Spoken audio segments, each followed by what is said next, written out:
Revolution will not be televised. It would be live cast, and the government will shut down the internet. In a shocking turn of events, Bangladesh is on the brink of a revolution.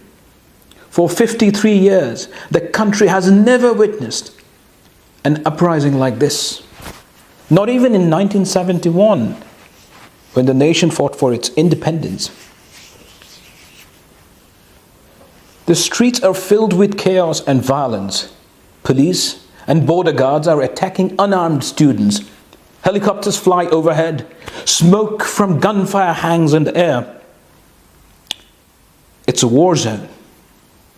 But something remarkable is happening on the streets. The students refuse to back down. They are fighting for their rights, for their future, and for the future of this country. This movement began as a peaceful demand for quota reform, challenging the unfair system that allocates up to 56% of government jobs to select groups. Bangladesh's quota system is a recipe for disaster. Up to 30% of government jobs go to children and grandchildren of freedom fighters. This is an excuse for filling public service jobs with party men and loyalists. The regime's response has been violent. Prime Minister Sheikh Hasina's inflammatory remarks calling protesters Razakars, that is, collaborators of Pakistan Army back in 1971, galvanized this movement. The student wing of ruling party Chhatra League unleashed terror on campuses, leaving a trail of bloodshed and broken lives.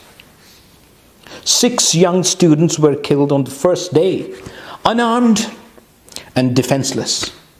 The police fired multiple gunshots to an unarmed protester, Abu Saeed, who is a young university student.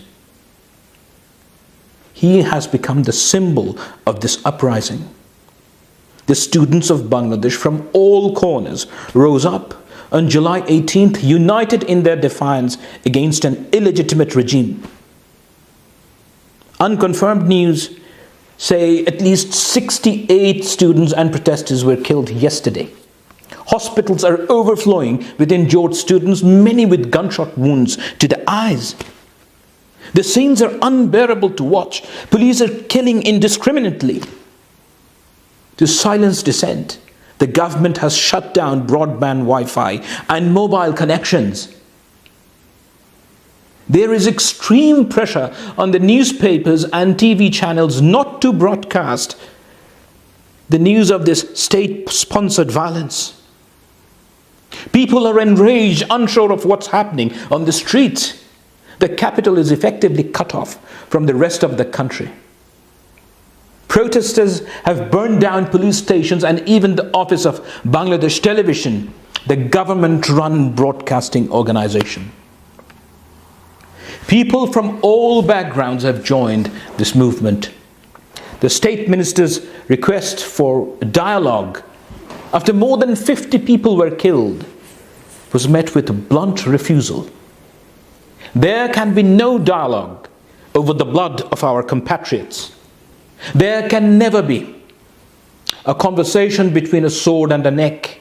I have read hundreds of remarks such as these. The people have had enough of this autocratic regime, and their revolution will not be silenced. The students have called indefinite shutdown of the country. It seems Sheikh Hasina is not listening. She is too busy lining her pockets and using her power to crush dissent. But she underestimates the people of Bangladesh. The movement is not just about quota reform anymore. It's about economy, corruption, nepotism, democracy, and justice. Above all, people want their dignity back. The economy is doing dismally. There are no jobs, inflation is skyrocketing. There is widespread corruption and nepotism at an unbelievable magnitude. There is no rule of law in Bangladesh. You can't say anything against the Prime Minister or her father. You can't vote freely. Every election is rigged. The judges are her stooges. The government is an illegitimate one. It has rigged last 3 national elections. There is no popular support for this regime. This spontaneous, organic movement is also an outpouring of rage against Sheikh Hasina. This is about the very soul of Bangladesh. Do we want to live in a country where corruption and oppression is tolerated? Or do we want to build a new Bangladesh where every citizen has an equal chance to succeed? The only way forward is for Sheikh Hasina to step down. She has lost all legitimacy to rule. The country is moving rapidly towards a civil war against the government officials. This monster must be stopped. A national unity government is the only way to restore stability to this country. This revolution will not be silenced.